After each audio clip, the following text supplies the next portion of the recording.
¿Cómo están amigos de liturgia tradicional? Pax Bovis.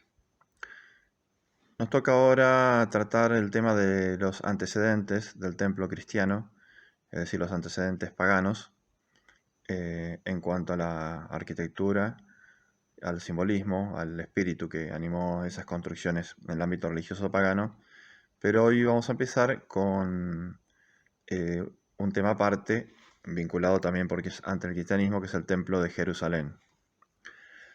El Templo de Jerusalén tiene que tener para nosotros una importancia capital, distinta de los templos paganos, porque allí quiso habitar Dios de una manera sensible, palpable, en ese templo como lugar único del mundo. Cuando se formó su pueblo, se escogió a su pueblo, le mandó que construyeran ese templo para que él habitara de una manera especial.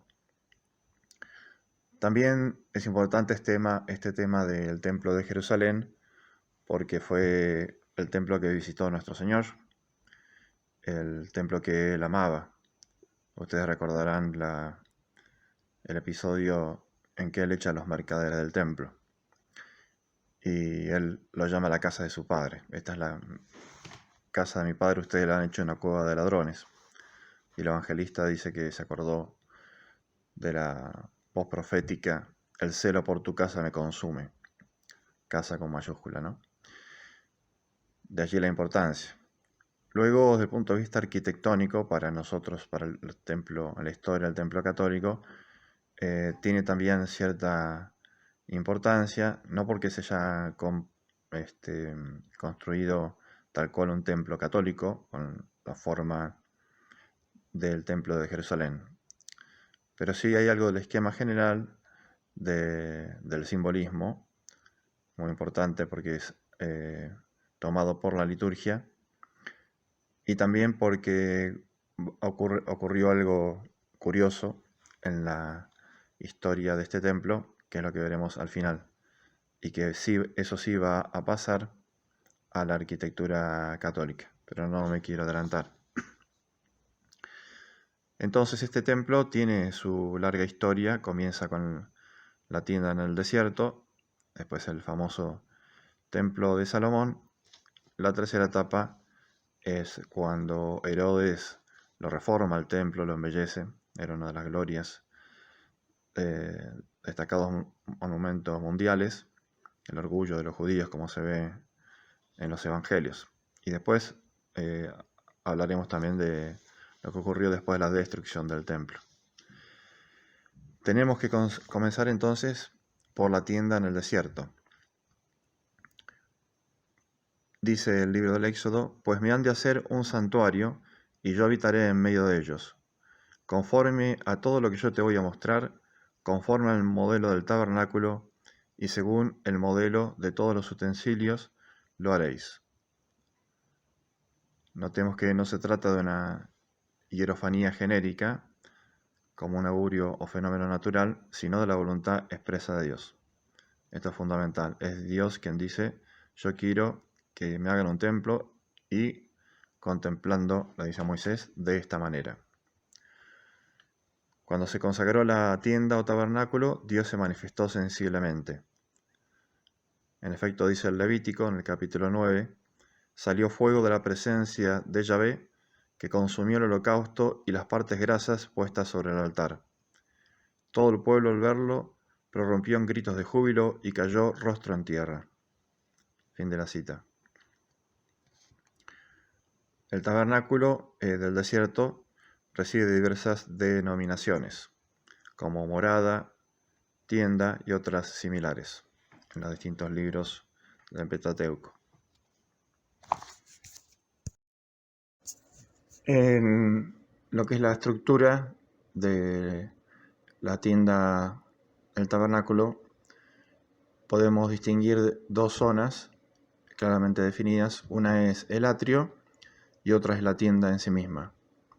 En el atrio se hallaba el altar de los holocaustos y el lavabo de bronce, la fuente, y en la tienda se distinguía en dos partes: el lugar santo y el lugar santísimo, como se dice en latín, el Santa y el Santa Santorum. en el lugar santísimo es donde se hallaba el arca de la alianza. Y en el lugar santo estaba el altar de incienso y la mesa de la proposición. Esto vamos a retomarlo a continuación, pero para tener una idea general de cómo era el tabernáculo. El atrio era un recinto rectangular de unos 100 codos. El codo, esta medida hebrea del codo, equivalía aproximadamente a medio metro. Los autores difieren en esta materia, pero entonces un codo sería medio metro. Medía 5 codos de largo y 50 de ancho, limitado por cortinas de lino. La entrada se hallaba del lado oriental. Había unas 15 cortinas llamadas kelaim. La cortina especial de la puerta del atrio medía 20 codos. Estaba hecha de lino fino torsal y era de 4 colores: violeta, púrpura, escarlata y blanco, colores sagrados, de los cuales hablaremos cuando hablemos del simbolismo del templo. Las cortinas se hallaban atadas a 60 pilares, 20 al norte y al sur, 10 al este y 10 al oeste. Se mantenían en pie por cuerdas atadas a cuñas de bronce enterradas en el suelo. Los pilares estaban hechos de madera de acacia y descansaban sobre basas de bronce. Sus capiteles eran de plata y estaban adornados con cintas del mismo metal. En el perímetro del atrio, dentro del atrio, se hallaban el altar de los holocaustos, del cual nos habla el Éxodo en el capítulo 27, y el lavabo de bronce, Éxodo capítulo 30. El altar de los holocaustos era un mueble de acacia de una superficie cuadrada de 5 codos de lado y 3 de alto. Estaba colocado en el centro del primer cuadrado oriental. El mueble era hueco, pero se llenaba de piedras y tierra. Ello conformaba el altar propiamente dicho. Estaba sostenido por 2 postes de acacia recubiertos de bronce. Los postes se afirmaban mediante aros o bandas a las extremidades superiores de la celosía.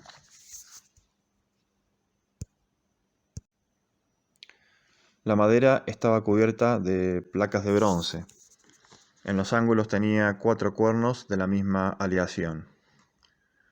Una mampara o celosía ocultaba la parte inferior externa.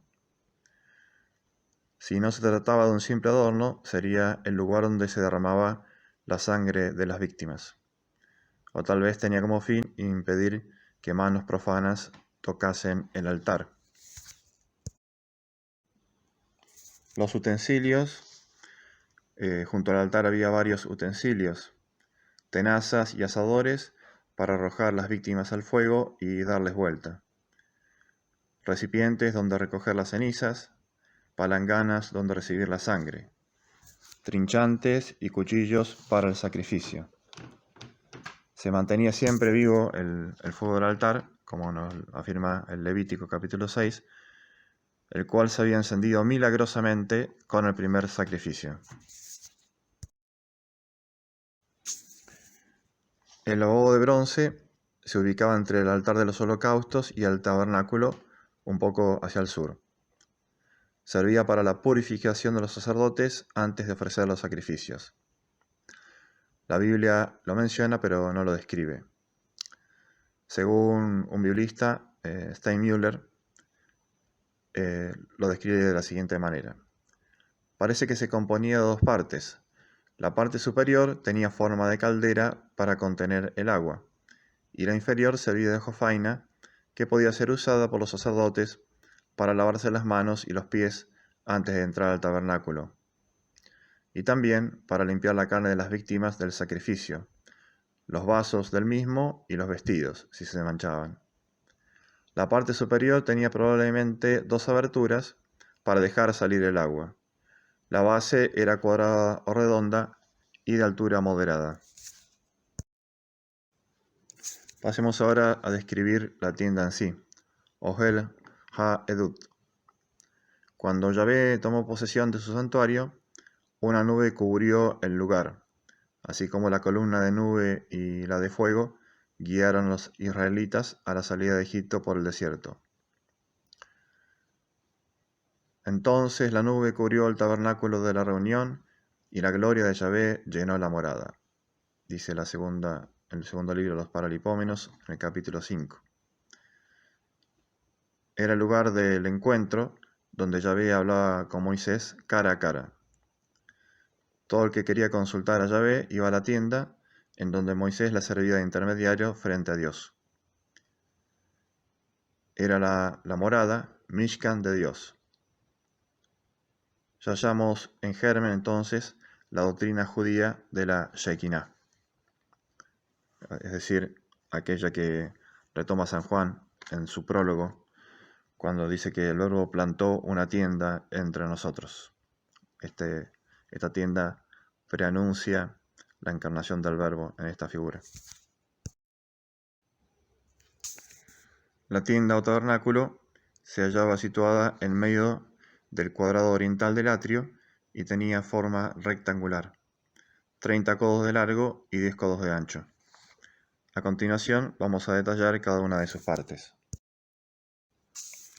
El armazón, en primer lugar. El armazón estaba hecho con 48 planchas o tablas de madera de acacia enchapadas en oro. Tenía 10 codos de largo, 1,5 de ancho y 1,5 de espesor. Rodeaba el interior del santuario por 3 lados, pero en el cuarto había columnas y una cortina. Las 2 paredes longitudinales tenían 20 planchas cada una. El extremo más corto, el de la pared oriental, tenía 8 planchas. En la extremidad inferior de cada plancha había 2 salientes que se ajustaban 2 cavidades de plata. En el lado exterior se insertaban aros de oro, 5 en cada tabla, a través de los cuales se pasaban las barras doradas que mantenían todas las planchas en su lugar y sujetaban la estructura. En la entrada había una cortina sostenida por 5 columnas de madera de acacia cubiertas de oro que descansaban en basas o cavidades de bronce. En cuanto al techo, no era de madera, sino de telas y pieles. Estaba constituido por 4 cubiertas. La más baja o interior consistía en 10 telas tejidas en 4 colores: violeta, púrpura, escarlata y blanco, con figuras de querubines. La siguiente estaba confeccionada con pieles de cabra. La tercera de pieles de carnero, teñidas de rojo, y la última de tajas. El interior estaba dividido en 2 secciones: el lugar sagrado o santo y el santísimo, o sea, el Santa y el Sancta Sanctorum. La separación estaba dada por una cortina de color violeta, púrpura, escarlata y blanco, adornada con hilos de oro y figuras de querubines. Se sostenían 4 postes de madera de acacia cubiertos de oro y colocados a igual distancia entre sí. Sus bases eran de plata y los capiteles de oro. Solo el sumo sacerdote entraba en el Santísimo una vez al año, el día de la fiesta de la expiación. Al santo, en cambio, ingresaban los sacerdotes ministrantes cada día, por turnos. El santo medía 20 codos de largo, 10 de ancho y 10 de alto. En él se hallaban el altar del incienso, la mesa de los panes de la proposición y el candelabro de oro. El altar del incienso era llamado también altar de oro. Se hallaba delante de la cortina interior en el centro del santo. Estaba hecho de acacia y recubierto de oro. Medía 2 codos de alto, 1 codo de largo y 1 de ancho. Tenía una especie de techo, es decir, un borde elevado, corría alrededor de la superficie plana superior y tenía una guirnalda de oro adosada al borde. Bajo la guirnalda, a cada lado, había 2 aros de oro a través de los cuales se pasaban las barras para transportar el altar. En las 4 esquinas se erguían 4 cuernos. En cuanto al ritual, un sacerdote tomaba una brasa encendida del altar de los holocaustos y la llevaba en un receptáculo de oro al tabernáculo, mientras otro llevaba el incienso. El primer sacerdote echaba la brasa sobre el altar y el segundo dejaba caer el incienso sobre ella. Entretanto, la gente estaba rezando de pie en el patio y luego recibía la bendición del sacerdote. El incienso constaba de 4 ingredientes: estacte, uña aromática, gálbano e incienso puro. Estos elementos eran llamados en conjunto samim, es decir, perfumes suaves. Debía ser puro, sin ingredientes extraños, pero se lo salaba. Después de mezclado, solo podía usarse en el santuario. La mesa de los panes estaba ubicada al norte del lugar santo y a la derecha de la entrada. Era de madera de acacia y recubierta de láminas de oro. Medía 2 codos de largo, 1 codo de ancho y 1,5 de alto. En el remate tenía una moldura de oro, ancha como la mano de un hombre, de modo que la superficie de la mesa quedaba debajo de ella y a su alrededor un borde de oro. Se colocaban 4 aros a los pies de la mesa para poder transportarla con barras. Sobre la mesa había siempre 12 panes de la proposición, en 2 filas de 6, también llamado pan perpetuo o sagrado o pan de Dios, esos panes de la proposición. Estaban confeccionados con harina de trigo muy pura y sin levadura. Cada asado se los reemplazaba por otros frescos. Los viejos eran consumidos por los sacerdotes dentro del santuario. También se traía vino en jarros especiales. Se vaciaba en tazones y luego se ofrecía como libaciones, siendo arrojado al suelo. Todos los vasos accesorios eran de oro puro. El candelabro de oro se hallaba al sur del lugar sagrado, frente a la mesa de los panes y a la izquierda de la entrada. En su fabricación se había empleado 1 talento de oro. Según algunos, 1 talento son 25 kilos y según otros 50 kilos. Tenía 7 brazos, el central se alzaba directamente sobre la base y los otros en pares, a cada lado de él. El brazo central descansaba sobre un pedestal. Cada uno de estos brazos estaba formado por 3 cálices con forma de flor de almendro, con un botón y una flor.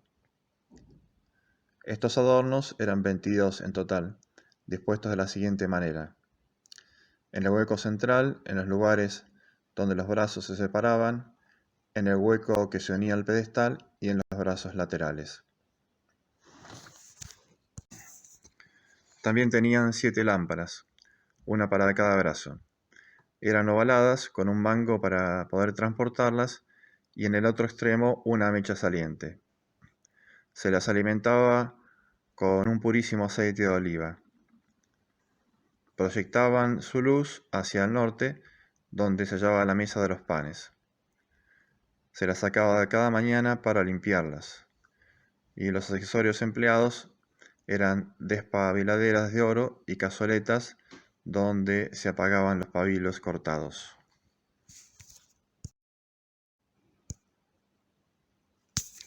El Santísimo, el Sancta Sanctorum, decimos en latín, estaba ubicado en el centro del patio occidental.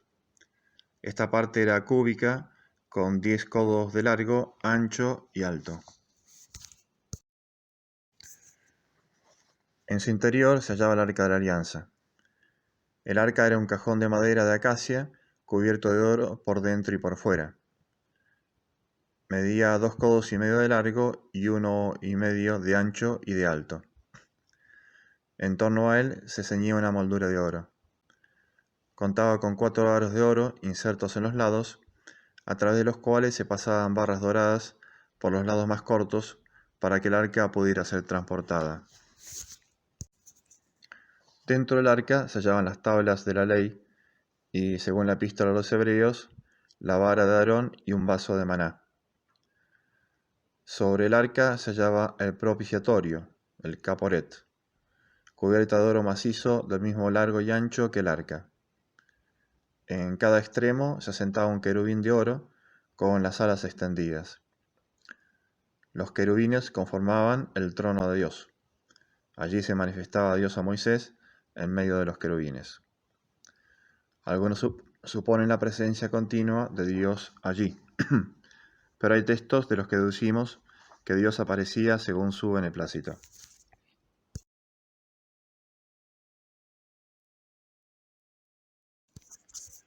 Pasemos ahora a hablar del templo de Salomón. David deseaba construir una casa para Dios. Después del desastre que ocurrió en Silo, el arca había quedado guardada en la casa de Abinadab en Kiriat Yearim. Ahora bien, luego de haber conquistado la ciudad cananea de Jebús, David hizo trasladar allí el arca.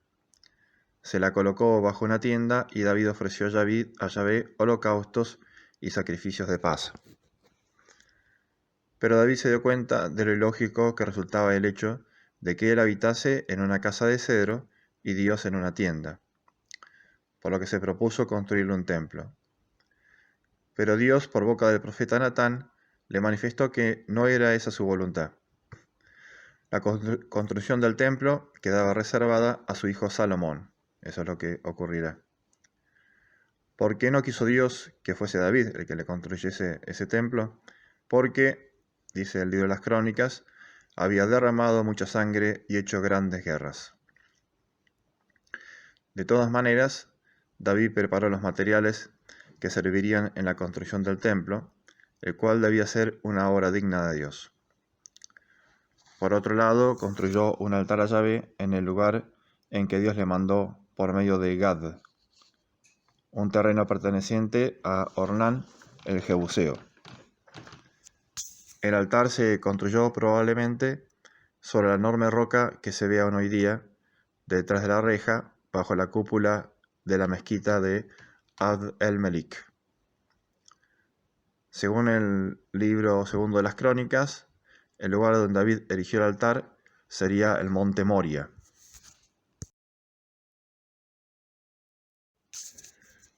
Salomón entonces es el que construye el templo. Muerto David, su hijo Salomón proyectó un conjunto arquitectónico que incluía el templo.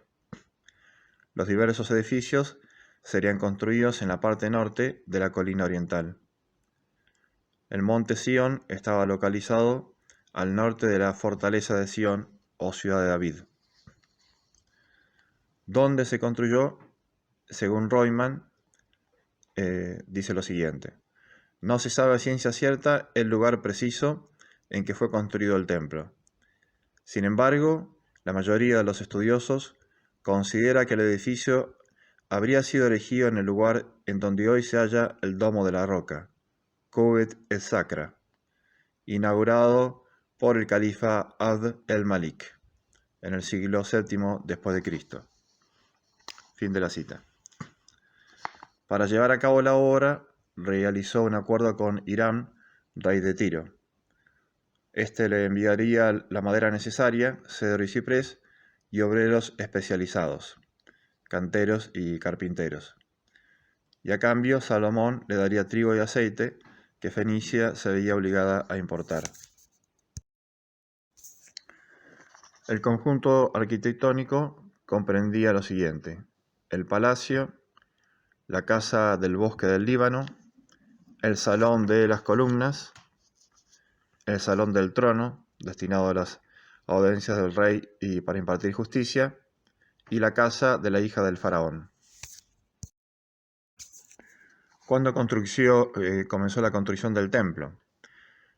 Según el libro Primero de Reyes, el año 480, después de la salida de los hijos de Israel de la tierra de Egipto, el cuarto año del reinado de Salomón sobre Israel, en el mes de Sif, comenzó a edificar la casa de Yahvé. Pero no hay unanimidad acerca de la cronología, porque no se sabe con certeza la fecha del éxodo. según el parecer de Bartina, dice lo siguiente. Si a juicio de Albright, quien sitúa la muerte de Salomón en el año 923 a.C., este soberano, que reinó 40 años, ascendió al trono en el 963 a.C., el cuarto año de la subida al poder del soberano quedaría establecida en el año 959 a.C., y este fue el momento en que se iniciaron los trabajos del templo. Fin de la cita. Es decir, en el siglo X se comenzaría esta construcción. ¿Cuánto tiempo demandó su construcción? Al parecer 7 años y 5 meses. Ya sé que se acabó en el año 11 del mes de Bul. Los sacerdotes llevaron el arca de la alianza al Santísimo. Al salir los sacerdotes del santo, la nube llenó la casa de Yahvé, y los sacerdotes no pudieron continuar el servicio a causa de la nube, porque la gloria de Yahvé llenaba la casa de Yahvé. Libro primero de los Reyes. Aquí vemos esa manifestación palpable y sensible de la presencia divina. En cuanto a la destrucción, el templo fue destruido por los babilonios. El año 597 a.C., Nabucodonosor tomó la ciudad y el templo sufrió el pillaje. 11 años más tarde, el templo fue destruido. Los babilonios se llevaron todos los utensilios y todo el material ritual. Vamos a pasar ahora a la descripción del templo. La Sagrada Escritura nos da una descripción minuciosa, pero la reconstrucción del templo resulta muy problemática por distintas razones, por la diversidad de textos y traducciones, por desconocerse el significado exacto de ciertos términos técnicos y sobre todo porque no ha quedado nada de él. En líneas generales, puede decirse que era similar a la tienda del desierto, al tabernáculo de Moisés. Era de forma rectangular, tipo megarón, edificado sobre una plataforma orientado de este a oeste. Medía en total 70 codos de largo por 20 codos de ancho y 30 codos de altura. Al este se hallaba el pórtico, el ulam o elam, y luego dos alas, el santo, llamado ekal en hebreo, y el santísimo, el debir. El pórtico, el ulam. El pórtico era un vestíbulo en forma de saledizo o formando parte del edificio mismo. No existe acuerdo entre los investigadores si se trataba de un espacio abierto o de una habitación cerrada. Se entraba por una doble puerta, tenía 10 metros de ancho y 5 metros de profundidad. Delante del pórtico se elevaban 2 columnas de bronce. La columna de la derecha, o sea al sur, se llamaba Yaquín, y la de la izquierda, al norte, Boaz. Tenían 12 metros de altura y 2 metros de diámetro. Los fustes de 9 metros sostenían un capitel de 2,50 metros, bastante recargado, abultado en su base y abriéndose en forma de lis o de loto, recubierto de flecos de bronce y guirnaldas de granadas.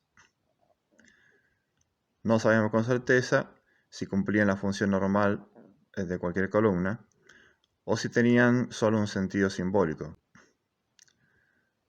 Algunos han sugerido que estas columnas habrían tenido como función estructural sostener el techo del pórtico, a la manera del Bit Ilani.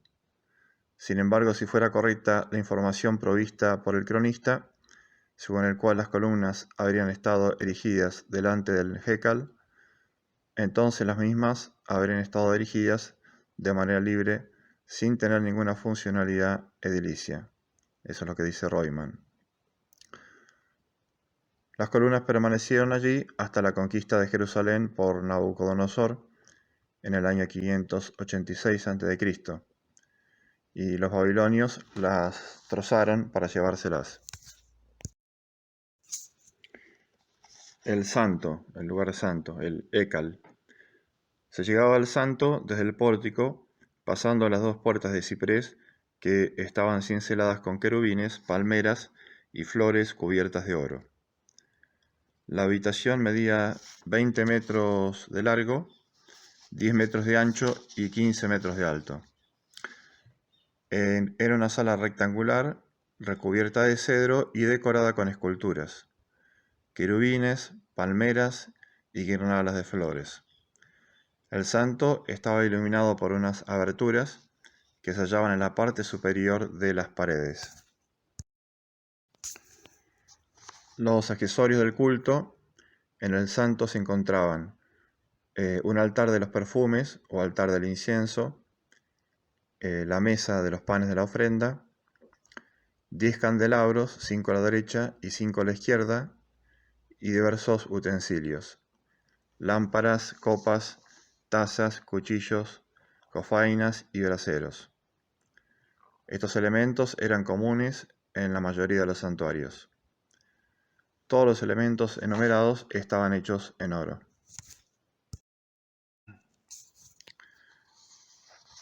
El Santísimo, la otra parte del templo, el Santísimo llamado Debir.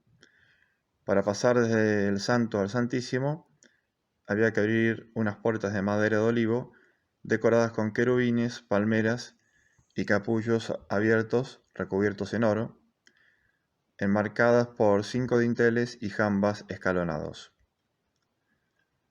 El Santísimo tenía forma cúbica, con 10 metros de lado. Al parecer se llegaba a él desde el Ekal por una escalera. En esta sala no había ventana alguna, y como la puerta estaba siempre cerrada, se cumplían con exactitud las palabras de Yahvé de que habitaría en las tinieblas. Así dice en el libro Primero de los Reyes. La oscuridad simboliza evidentemente el misterio y la invisibilidad de Dios. En su interior se colocó el arca de la alianza de Yahvé, que manifestaba la presencia de Dios en medio de su pueblo. El arca era considerado como un palladium militar, al cual se recurría en momentos de apuro, para que Yahvé, Dios de los ejércitos, saliese en defensa de su pueblo. Según algunos, tenía forma de trono. Según otros, era un modelo reducido de santuario o de altar.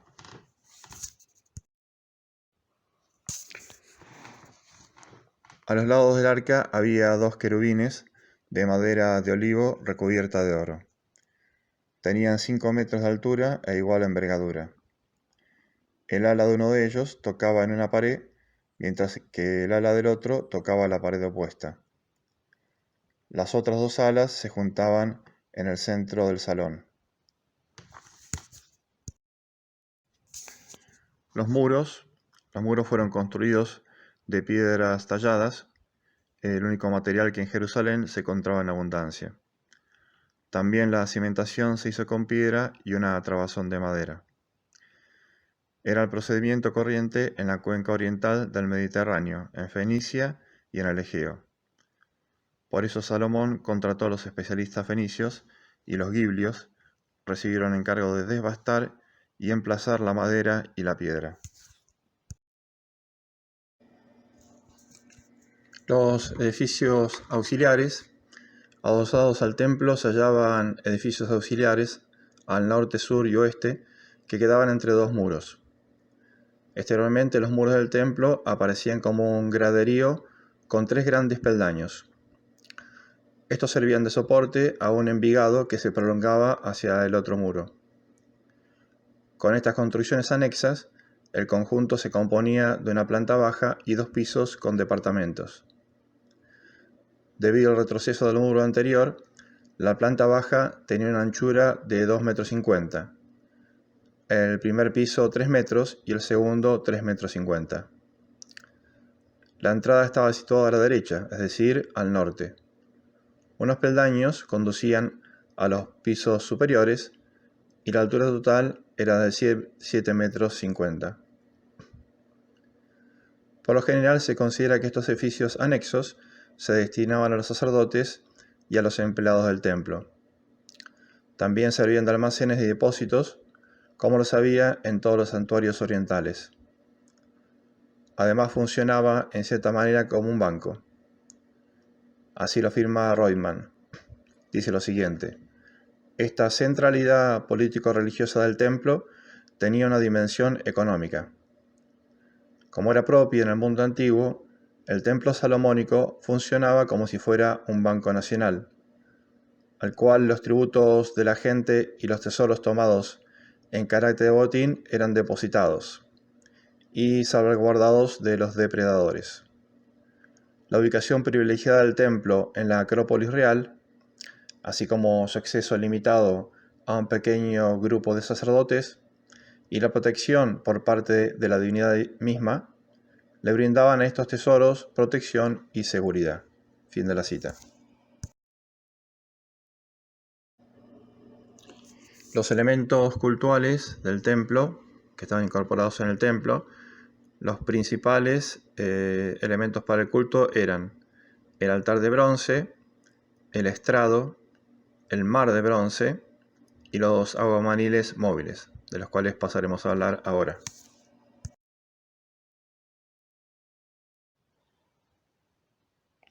En primer lugar, el altar de bronce tenía 10 metros de largo, 10 metros de ancho y 5 metros de altura. Se subía a él por unos peldaños. No se nos dice nada acerca de dónde estaba el altar. Probablemente sobre la roca de Ornán, a uno de sus lados.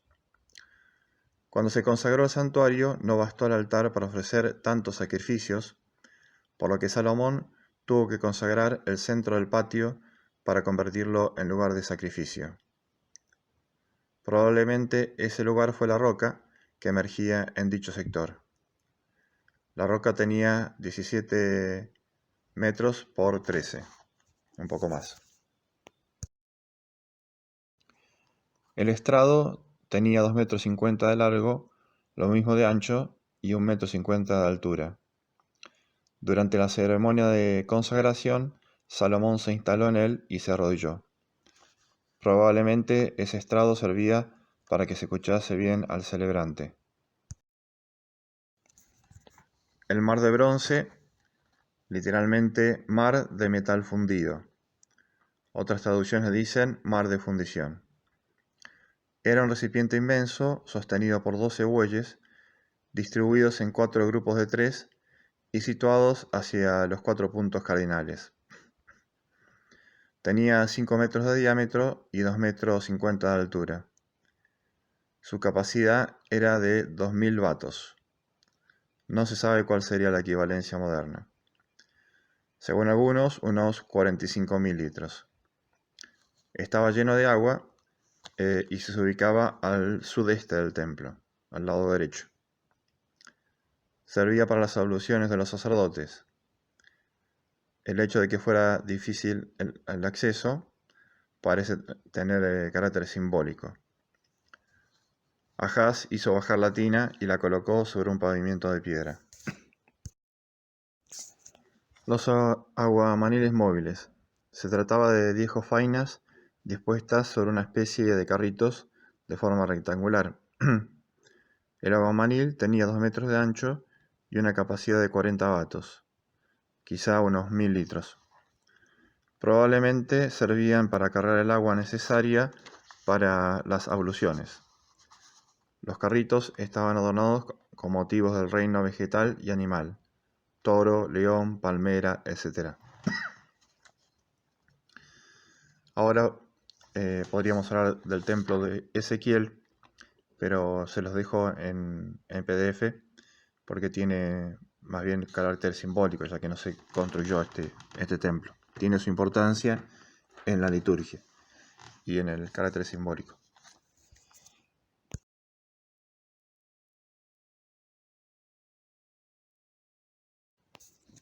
Pasemos a hablar ahora del templo de Herodes, el templo que conoció nuestro Señor. Respecto a la construcción, Herodes, que no era judío, buscó a través de la construcción de un templo imponente congraciarse con el pueblo. El templo fue realmente para el pueblo judío un motivo de orgullo, como lo demuestra claramente el diálogo entre Cristo y sus apóstoles, que da pie al famoso sermón escatológico, en Marcos capítulo 13. La construcción comenzó en el año 20 o 19 a.C., el año 18 del reinado de Herodes, y terminó 10 años después en lo que hace a la estructura general. Pero algunos trabajos perduraron hasta el año 64 después de Cristo. Herodes respetó el diseño original de los templos anteriores, es decir, el de Salomón y el de Zorobabel, pero añadió construcciones como atrios, pórticos, habitaciones y detalles conforme al gusto romano de la época. Se habría inspirado en ciertos modelos romanos, como el Caesarium, dedicado al culto del emperador, que se encontraba en Cirenaica o Siria. El nuevo atrio llegó a medir el doble que el antiguo. Para ello se rebajó la colina y la roca por el lado de Bezetha, y se ganó terreno por el lado sur. Allí se estableció un terraplén y unas sólidas murallas aseguraron la instalación de la explanada. La destrucción, en mayo del año 70, el general Tito se apoderó de la Torre Antonia, pero los celotes que ocupaban el santuario no estaban dispuestos a claudicar. Entonces uno de los soldados arrojó una antorcha a uno de los salones laterales del templo. Tito logró salvar del incendio algunas piezas del mobiliario sagrado, como el candelabro de 7 brazos y la mesa de los panes. En el año 132 después de Cristo, Simón Bar Coqueba ocupó Jerusalén, pero los romanos aplastaron la rebelión. Jerusalén entonces pasó a llamarse Colonia Aelia Capitolina. El templo fue arrasado y en su emplazamiento se erigieron frente a frente la estatua del emperador Adriano y la de Júpiter Capitolino. De esa manera la profecía de nuestro Señor se cumplía acabadamente. El peregrino de Burdeos, que visita Jerusalén en el año 33, pudo contemplar la roca sobre la que judíos acudían cada año para hacer la unción, lamentándose y desgarrándose las vestiduras, como hacen hoy día frente al muro de los lamentos. Vamos a pasar ahora a la descripción del templo de Herodes. En cuanto a la ubicación del templo, dice Royman, la ubicación exacta del templo de Herodes, con relación al actual Temenos del área del templo, ha sido y sigue siendo tema de debate entre los estudiosos. La polémica gira en torno a la cuestión de si el templo de Jerusalén propiamente dicho habría estado localizado exactamente en el lugar donde hoy se haya ubicado el Domo de la Roca, Qubat es Sacra, o más bien al norte o al sur, con una pequeña desviación. En cuanto a las murallas, los bloques de piedra tenían una altura media de 1 metro o 1,10 m, pero había más grandes, de 1,85 metros hasta 9 y 12 metros, unos pocos bloques. Pesaban entre 2 y 5 toneladas. Las superficies eran lisas y con pocos salientes. Algunas pilastras sostenían las murallas por el lado externo y en lo alto estaban rodeados por una cornisa.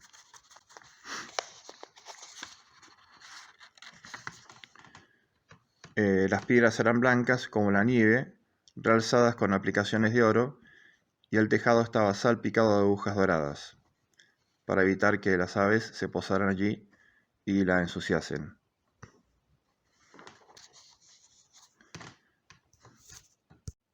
El recinto o Temenos tenía un perímetro de unos 1.380 metros de forma trapezoidal.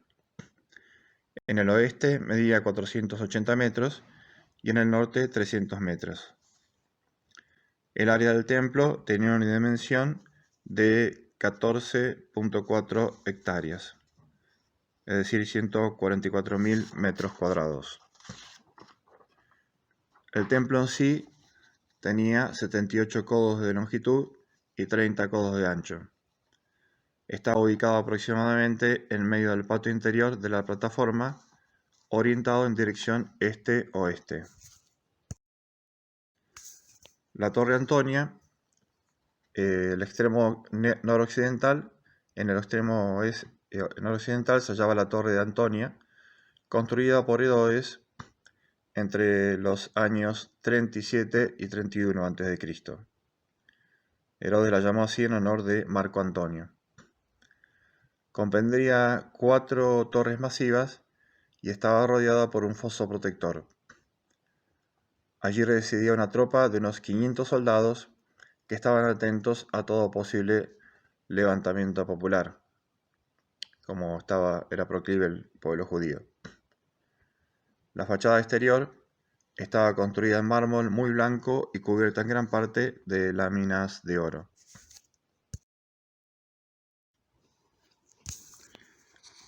Las puertas, en cuanto a las puertas, el acceso se realizaba por 8 puertas, una al este, 4 al oeste, una al norte y 2 al sur. Al este es la puerta que mira al Cedrón frente al Monte de los Olivos. Era la llamada Puerta de Susa y hoy día Puerta Dorada. Muy probablemente es la puerta que atravesó Jesús el Domingo de Ramos. Al oeste se hallaban 4 puertas que miraban hacia la Ciudad Nueva. La puerta de Barclay era la primera y se hallaba a poco más de 80 metros del ángulo sudoeste. Medía 8,75 metros de altura y 5,50 de ancho. La puerta de Conopius era la más importante porque era el punto de unión de las 2 calles principales de Jerusalén, trazadas en sentido este-oeste, norte-sur. Por este lado, el templo se comunicaba con la ciudad solo a través de unos viaductos que se extendían por encima del valle del Tiropeón. En cuanto al norte, había una sola puerta, Tadi, que según la Mishnah no se utilizaba. Y en cuanto al sur, las puertas de Hulda, una la llamada doble puerta de la época herodiana. Daba acceso al vestíbulo interior con pilastras y columnas que hoy día se halla bajo la mezquita de El Aqsa. Por el otro lado se hallaba la puerta triple. Es una construcción bizantina de una antigua puerta doble. Las puertas medían 12,50 metros y 11,90 respectivamente. Había también una portena no lejos del ángulo suroeste. La portena es una puerta menor en las fortificaciones.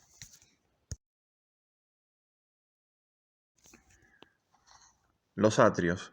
En la explanada había 2 secciones, una rodeando a la otra. El atrio de los gentiles y en el interior, bien separado del anterior, había una zona de 3 atrios, de las mujeres, de los hombres y de los sacerdotes. En cuanto al atrio de los gentiles, estaba rodeado con pórticos por sus 4 lados. Al sur, el pórtico real, compuesto de 3 naves y 4 hileras de columnas, la última adosada al muro. En total había 162 columnas de estilo corintio. Estas sostenían un techo de madera bellamente decorado. El pórtico medía 32 metros de ancho, la nave central era 1,5 veces más ancha y 2 veces más alta que las laterales. Probablemente es aquí donde se instalaban los mercaderes y cambistas. Los pórticos al norte, este y oeste se componían de 2 hileras de columnas y tenían 15 metros de ancho. Las columnas estaban talladas en bloques monolíticos y tenían 12,50 metros de altura. Al este se hallaba el pórtico de Salomón. Por él se paseó nuestro Señor el día de la fiesta de la dedicación. En el ángulo sudoeste de este pórtico se hallaba el alero o pináculo del templo, desde el cual se podía contemplar el cedrón a una altura de 90 metros. Aquí se ubica la escena de la tentación de Cristo, y de allí fue arrojado Santiago el Menor. El atrio de los gentiles terminó convirtiéndose en lugar de paso para acortar camino, como si se tratase de un lugar profano.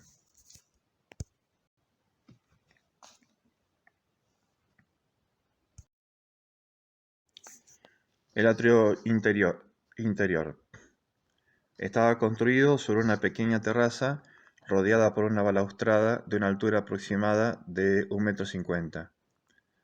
De trecho en trecho se podía ver en ella una inscripción en griego y en latín, prohibiendo categóricamente la entrada a cualquier extranjero. Dentro de ese límite se hallaban los diversos atrios, divisiones de esa parte central, construidos sobre una terraza rodeada de muros. Se ingresaba a través de 9 puertas, 4 al norte, 4 al sur y una al este. Para llegar a cada puerta había que subir 5 escalones. La más importante era la llamada Puerta Hermosa, que se hallaba al este. El atrio de las mujeres era la primera sección del atrio interior. Era de forma cuadrada y medía 135 codos de lado. Las mujeres no podían ir más allá de este lugar. En las esquinas de este atrio había 4 celdas: la cámara de madera, la del aceite, también se guardaba allí vino, la de los nazarenos y la de los leprosos. Entre estas celdas había 13 cepillos, alcancías, en forma de trompeta invertida, que servían para las ofrendas hechas al templo. El atrio de los hombres o de Israel se hallaba a 3,75 m, más elevado que el atrio de las mujeres. Desde este se accedía por una de las puertas más importantes del templo, probablemente la llamada Puerta de Nicanor. A través de ella, las mujeres podían contemplar las ceremonias que se desarrollaban en el atrio de los sacerdotes. Había otras 6 puertas de acceso, 3 al norte y 3 al sur. El atrio de los sacerdotes, llamado Azara, estaba separado del anterior por una balaustrada de piedra de 1 codo de altura. En este atrio se hallaban el altar de los holocaustos, en el cual se quemaban las partes de los animales que se ofrecían en sacrificio. Por eso siempre se mantenía el fuego encendido. Tenía 32 codos de lado por 10 codos de alto, construido con piedras sin tallar y con una rampa de acceso. Al sur se hallaba el mar de bronce, del cual se extraía agua para limpiar el piso de la sangre de los animales y para las purificaciones de los sacerdotes. Al norte, el lugar del sacrificio, que comprendía unas mesas de mármol para descuartizar a los animales y 8 postes con garfios de hierro para abrir y desollar a los animales. Al este, el duchan, es decir, la plataforma donde los levitas se paraban para cantar cotidianamente los salmos que acompañaban a los ritos y con el apoyo de instrumentos. A ambos lados del atrio de los sacerdotes y el atrio de los israelitas se hallaban habitaciones para el uso de los sacerdotes y del Sanedrín.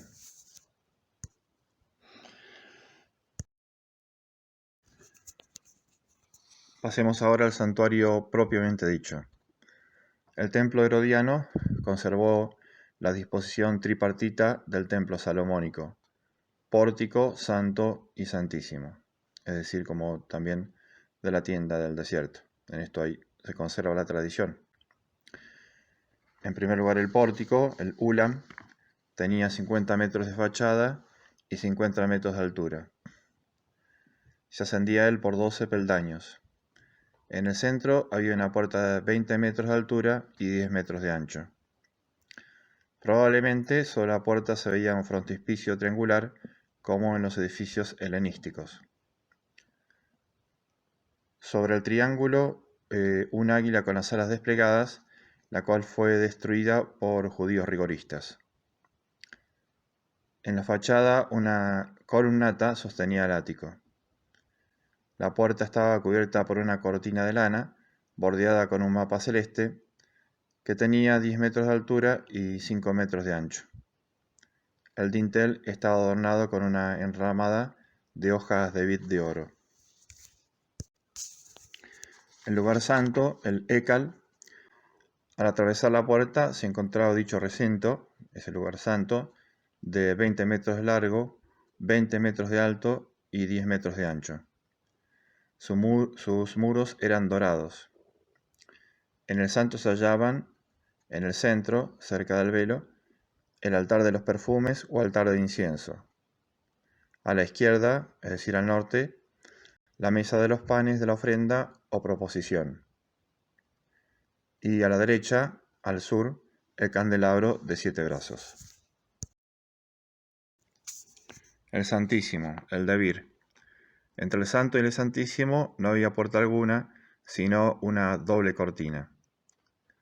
Esta, según Flavio Josefo, estaba tejida con hilos de 4 colores, y había bordado sobre ella leones y águilas.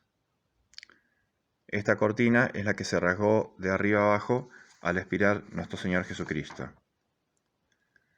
El Santísimo tenía forma cuadrada, 10 metros de ancho y 20 metros de alto. Las paredes estaban cubiertas de planchas de oro batido y grabadas con palmeras. Permanecía completamente vacío y solo podía ingresar a él el sumo sacerdote una vez al año, el día de la expiación, en el Kipur. En ese día, el sumo sacerdote asperjaba con la sangre del sacrificio y colocaba el turíbulo con el incienso sobre una piedra que recordaba el lugar donde había estado el arca. Esa piedra sobresalía unos 3 dedos sobre el suelo y era llamada fundamento. Todo el templo estaba rodeado por celdas, 38 en total, dispuestas en 3 pisos, los que sumaban unos 20 metros.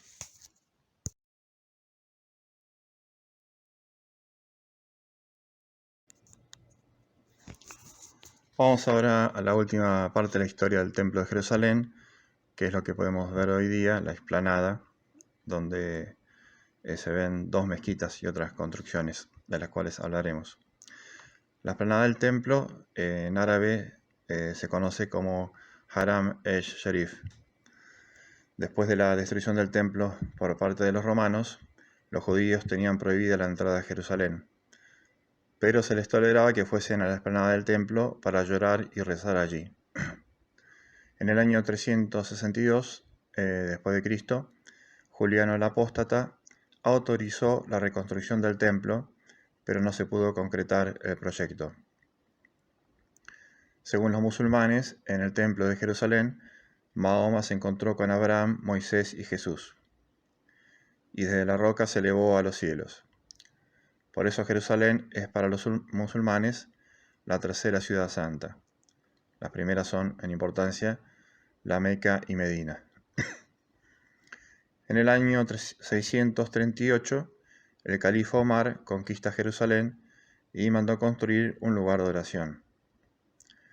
Tiempo después, el califa Walid mandó construir una gran mezquita con 280 columnas distribuidas en 14 filas.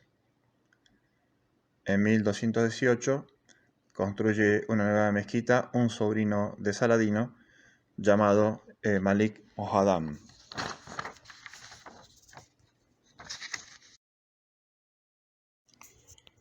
La mezquita El Aqsa. El Aqsa significa la lejana respecto a la Meca.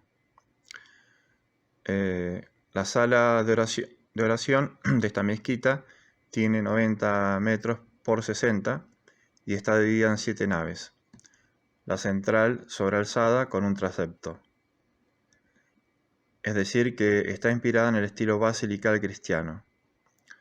Todas las naves tienen su mihrab correspondiente, es decir, una hornacina que señala la orientación a la Meca. En el siglo XX sufrió distintas reparaciones y reformas, por lo que queda muy poco de la mezquita original.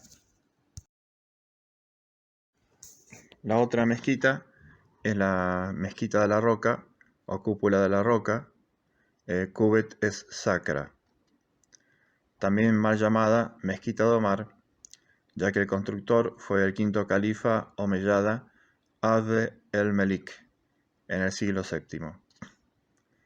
Cubrió la roca sagrada con una pequeña mezquita de forma octogonal, la Cubet es Sacra, Cúpula de la Roca, que se llamó y se llama Mezquita de Omar. Se comenzó a construir en el año 687 y se acabó en el 691. Cuando los cruzados tomaron Jerusalén, en el siglo XI, convirtieron la Mezquita de Omar en el Templum Domini, en el Templo del Señor. Sobre la roca se construyó un altar en honor de San Nicolás.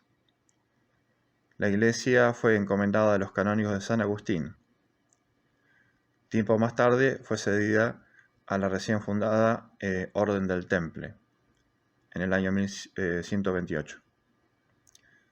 Pero en el año 1187, Saladino reconquistó Jerusalén y volvió a transformarse en mezquita.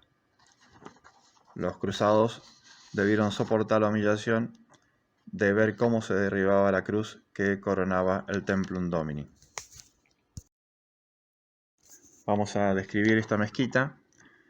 El plano y la construcción son de arquitectos bizantinos y ha tenido como modelo la anástasis que cubría la tumba de Cristo del siglo IV y la iglesia de la Ascensión en el Monte de los Olivos, que es del siglo V. El plano es un octógono regular inscrito en un círculo de 54 metros de diámetro. La cúpula, que es moderna, de aluminio, tiene un poco más de 22 metros de diámetro y se eleva hasta una altura de 34 metros. Las columnas son de iglesias cristianas. El pavimento de mármol era de la Basílica de la Natividad en Belén y fue llevado allí por los turcos. La decoración exterior de azulejos proviene de Italia, al igual que la cúpula. En el interior se divide en dos partes. La central, ocupada por la roca saliente de la colina, y un doble deambulatorio. En las arcadas del octógono se ven representados motivos vegetales. El mosaico del tambor es del siglo XI. Las vidrieras, en su mayor parte, fueron construidas en la época de Soleimán, en el siglo XVI. En la explanada, de unos 145.000 metros cuadrados, hay otras construcciones, como la cúpula de la cadena, Cubet es Silsile, la balanza, Mawazine, una serie de arcadas que se dice sostendrán la balanza del bien y del mal, el día del juicio final, fuentes, pilas, etc. Pero nosotros no nos detendremos a describirlas, sino que pasaremos a hablar del simbolismo del Templo de Jerusalén.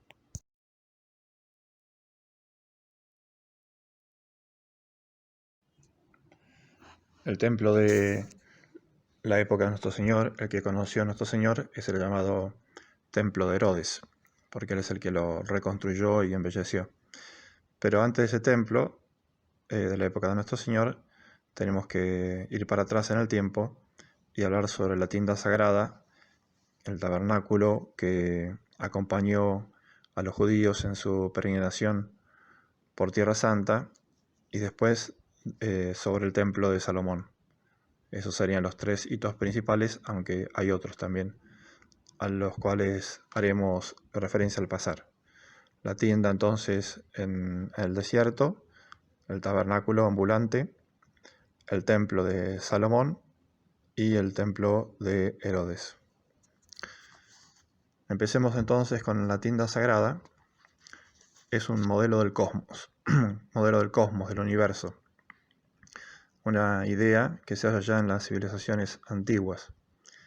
Y nosotros, al hablar de las prefiguraciones del templo, estábamos haciendo alusión a esto, de cómo el templo resume en sí, y lo vamos a ver ahora inmediatamente, a ese cosmos. La tienda sagrada está orientada en un eje este-oeste, como el camino del sol. La división tripartita corresponde a los 3 niveles del cosmos: el inframundo, que es la tienda del encuentro, la tierra, que es el santo, y el cielo, que es el santísimo, donde Dios habita. En efecto, dice Josefo, Flavio Josefo, ese famoso historiador judío del cual recibimos tantas noticias, dice lo siguiente en su obra que se llama Antigüedades Judaicas: esta proporción de las medidas del tabernáculo resultaron ser una imitación de la organización del mundo, porque esa tercera parte que estaba dentro de las 4 columnas, en la que no podían entrar los sacerdotes, era, por así decirlo, un cielo reservado a Dios. El espacio de los 20 codos era, por decir así, mar y tierra, accesible a los hombres. Por eso, esta parte estaba reservada a los sacerdotes. Fin de la cita. Es decir, las 3 partes entonces simbolizan el mar, que es la parte inferior del cosmos, la tierra que habita el hombre y el cielo.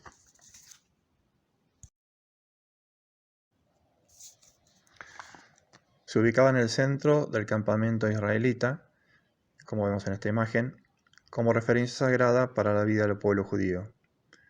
Era un axis mundi, un eje del mundo. Rompía el espacio homogéneo, profano y caótico, y pasaba a ser un lugar sagrado, seguro y estable en medio del desierto. Por lo tanto, no se trataba de un lugar sagrado fijo, como será el templo de Salomón, sino que se volvía tal por la presencia del santuario móvil. Algo que muy interesante, que nos interesa señalar en este punto, es la concepción de que ese templo ambulante, ese santuario móvil, como lo será después el templo de Salomón, fue diseñado conforme a directivas divinas. En efecto, dice Royman, que ha escrito una obra muy interesante sobre el templo de Jerusalén, haciendo referencia al capítulo 25 del Éxodo, dice lo siguiente este autor: según una posible lectura del texto, Yahvé le habría revelado a Moisés un modelo o paradigma celestial del santuario y del mobiliario, en un todo de acuerdo con los relatos mitológicos conocidos en el Antiguo Oriente, según los cuales los dioses residían en santuarios celestiales y los templos terrenales no eran más que la reproducción de arquetipos revelados por los dioses. Es decir, como algo no exclusivo del ámbito judaico, sino también en el ámbito de otras religiones. Citemos algunos elementos que se encontraban ahí en la tienda sagrada, pero que después retomaremos al hablar del templo de Salomón y el templo de Herodes. El cuerno, del cual habla el Salmo 17 y Lucas en el capítulo 1, significa el poder divino, esos cuernos que se hallaban en el arca de la alianza. En segundo lugar, el candelabro de 7 brazos simbolizaría el árbol cósmico, el árbol de la vida, y su luz, la luz que emanaba de ese candelabro, la vida eterna, la fertilidad y la presencia divina. Recordemos lo que dijimos en la prefiguración sobre el árbol cósmico como eje del mundo, ¿no? También están las tablas de la ley, que son colocadas en el santuario. En los antiguos pueblos orientales, el documento de un tratado o pacto debía ser colocado en el santuario del dios. De esa manera se obligaba al cumplimiento de lo pactado como algo sagrado. Como nosotros decimos, te lo juro por Dios, esa presencia de la tabla de la ley era justamente para dar solidez a lo juramentado. Pasemos ahora al templo de Salomón. Aquí una vez más tenemos que hablar del origen divino del templo. Lo primero que debemos decir es que el diseño del templo no es de invención humana, sino de inspiración divina. Así como Dios había instruido a Moisés para la construcción del tabernáculo del desierto, así también le indica al rey David cómo debía ser su templo en Jerusalén. Esto lo hallamos en el primer libro de las Crónicas, en el capítulo 28. Unido a esto, el hecho de que se haya tardado 7 años en construirlo, porque parece hacer alusión a la creación, es decir, establecer un paralelo entre la obra de Dios al construir el mundo y la obra del hombre que le rinde a Dios al construir este templo. A este respecto, dice Royman, volvemos a este autor, según parecería ser la intención de esta descripción, era presentar la construcción del templo como una nueva creación, paralela a la creación del mundo en 7 días, presentándolo como un microcosmos del mundo. El templo es la casa de Yahvé. En efecto, los planos de los santuarios orientales, que se remontan hasta el tercer milenio antes de Cristo, están calcados de los propios de las casas profanas. O sea que la casa del Dios copia la casa humana.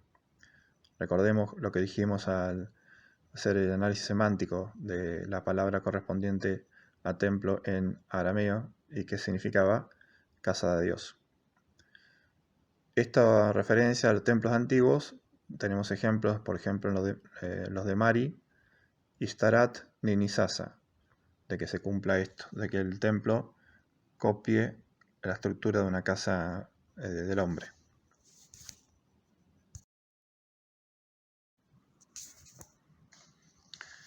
El templo se halla en la cumbre del mundo, en la cima del mundo, y es el vínculo entre el cielo y la tierra. En efecto, dice Kiel, un autor, la ubicación del templo en el monte Sión, el punto más alto de la ciudad, lo caracterizaba como entrada a las regiones celestes y vínculo entre el cielo y la tierra, de un modo aún más intenso que su configuración arquitectónica. El templo es una parte de la tierra que llega a tocar los cielos, o una parte del cielo que toca la tierra. Fin de la cita.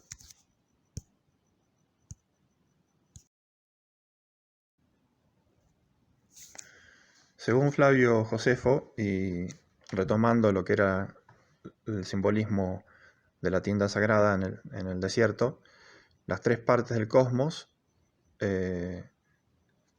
están simbolizadas, agua, tierra y cielo, en este templo salomónico.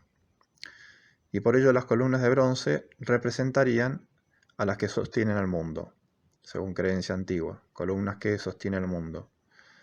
En el Salmo 74, por ejemplo, se dice: conmovida la tierra y todos sus habitantes, yo sustentaré sus columnas, es decir, las columnas de la tierra. Y en el libro de Job, en el capítulo 9, él remueve la tierra de su sitio y sus columnas son sacudidas.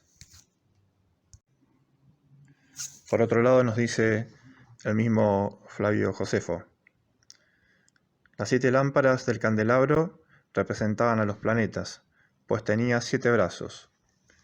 Los 12 panes del altar figuraban el círculo del zodíaco y el año. El incensario, con los 13 perfumes de que estaba lleno, que provenía del mar y de las regiones habitadas o deshabitadas de la tierra, indicaba que todo pertenece a Dios y existe para Él. Algún autor, por su parte, sostiene que las imágenes y el mobiliario del templo les recordaba a los judíos el paraíso perdido.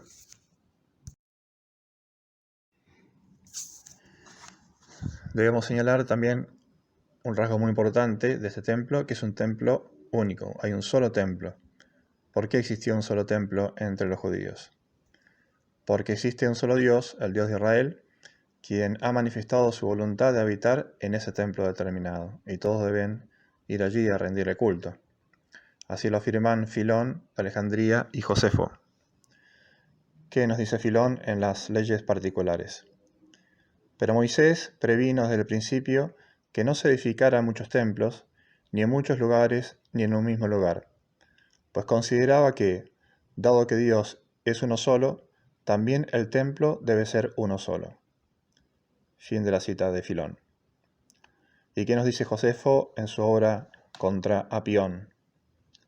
Y no habrá altar ni templo en ninguna otra ciudad, porque Dios es uno solo, y la nación de los hebreos una sola. Hay un solo templo para un único Dios, pues los semejantes siempre aman lo semejante, común para todos, igual que Dios es también común para todos. Desde el punto de vista simbólico, es muy interesante la tradición sobre la roca fundacional, donde se va a colocar el Arca de la Alianza. Según cierta tradición rabínica, el Arca de la Alianza estaba apoyada sobre la roca fundacional, Eben Asetiyai. Cuando ya no estaba más el arca, se quemaba incienso delante de ella. El domo de la roca, es decir, lo que vamos a ver hacia el final, la mezquita construida después de nuestro Señor Jesucristo, está construida sobre ella, esa mezquita. Según los musulmanes, Mahoma habría subido desde allí al cielo junto con el ángel Gabriel. Al respecto dice Royman: la tradición rabínica tardía identificaba la enorme piedra de roca madre localizada en el piso del lugar santísimo como la roca fundacional, en hebreo Eben ha-Shetiyah, a partir de la cual el mundo habría sido creado. Según parecería ser, esta piedra sería la roca que se encuentra hoy en día en el centro del domo de la roca o mezquita de Omar. Sobre este espacio dice Jaffe: en el centro de estos anillos de santidad del templo, entonces, no había absolutamente nada, un vacío lleno con la potencialidad de la presencia infinita. La gloria o presencia de Dios, Shekinah, esa parte de su ser capaz de encarnación terrenal, podía descender en un instante hacia este lugar desde el trono celestial. Fin de la cita de Royman. Los judíos asociaron ese lugar, al sacrificio de Isaac, que se nos narra en el capítulo 22 del Génesis. También al sueño de Jacob, en Génesis 28, donde él ve la escalera que llega al cielo por donde suben y bajan los ángeles, que es un lugar sagrado, que él consagra con óleo, y también al sacrificio de Noé, que se narra en el Génesis en el capítulo 9.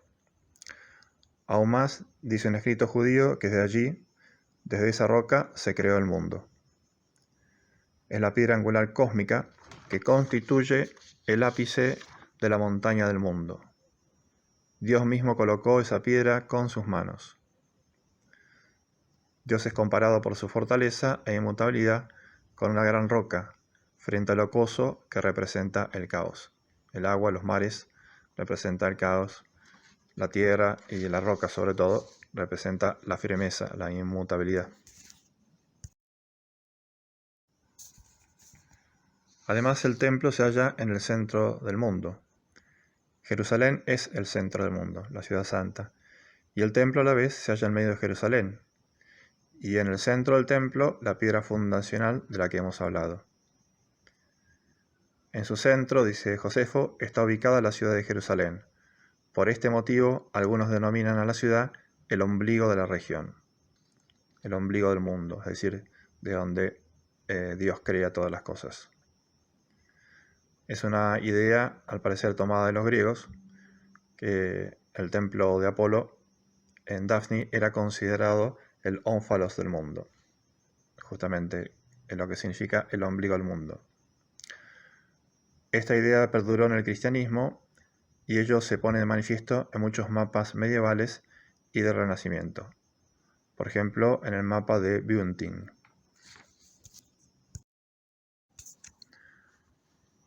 Había dos columnas a la entrada del templo, llamadas Yaquín y Boaz.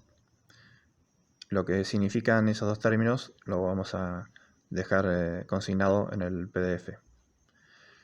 Pero ¿qué significaban estas dos columnas que no sostenían nada? No tenían esa función de soporte que tienen las columnas. Respecto a esto, a su simbolismo, se barajan diversas hipótesis y que pasamos a enunciar. Como ya dijimos, para algunos simbolizaban las columnas que sostienen el mundo. Para otros están relacionadas con los obeliscos de los templos egipcios, que tampoco sostenían nada, ¿no? También se las vincula a los masebás de las alturas, de las cuales se habla, por ejemplo, en el capítulo 28 del Génesis y en el Éxodo capítulo 24. La ley de Israel prohibía expresamente las masebás idolátricas que formaban parte del culto de Baal. Entonces, para evitar que cayeran en la idolatría, quedaban incorporadas en templo del verdadero Dios. Las parejas de columnas que se hallaban en los santuarios orientales en las entradas también pueden vincularse a las dos columnas del templo judaico. Por ejemplo, en Khorsabad, en Tiro o en Hierápolis. Para otros, esas dos columnas son dos indicadores permanentes para el cálculo de los equinoccios, dos pilares entre los cuales aparece el sol. Otra interpretación es que se trata de dos árboles de la vida, o también del árbol de la vida y de la ciencia, es decir, esos dos árboles de los cuales nos habla el Génesis. Una siguiente interpretación es las columnas de humo y fuego que acompañaron a los israelitas en el desierto. Por otro lado, las granadas que adornaban los capiteles representaban la fecundidad. Era un símbolo conocido en todo Oriente, es decir, que la granada, la fruta, representa la fecundidad. Los querubines que se ven en el Arca de la Alianza representan a la carroza divina, es decir, sobre la que cabalga Dios. Dice el Salmo 18 que Dios cabalga sobre querubines. Y también el Salmo 80 nos dice Yahvé está sentado entre querubines. Respecto a las distintas interpretaciones respecto a los ángeles, a estos querubines, les voy a dejar en el PDF algunas anotaciones muy interesantes de diversos autores.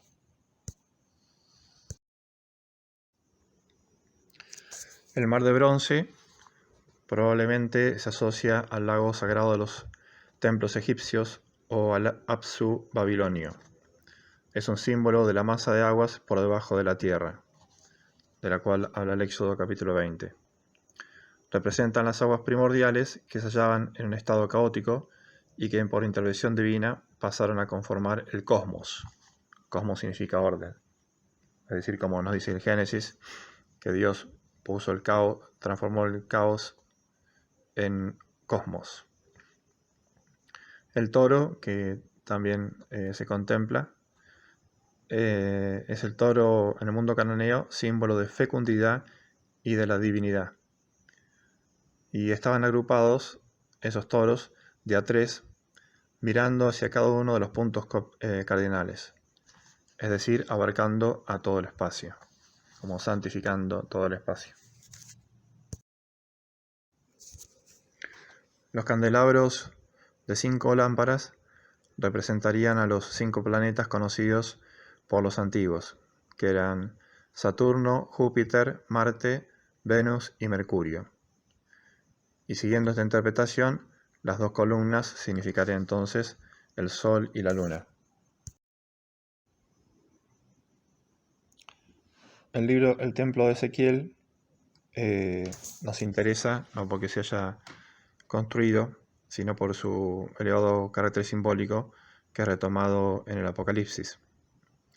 En el capítulo 67 dice lo siguiente: Después me hizo volver a la casa de la entrada, y vi aguas que salían por debajo del umbral de la casa al oriente. pues la fachada de la casa daba al oriente. Las aguas descendían del lado derecho de la casa, al sur del altar.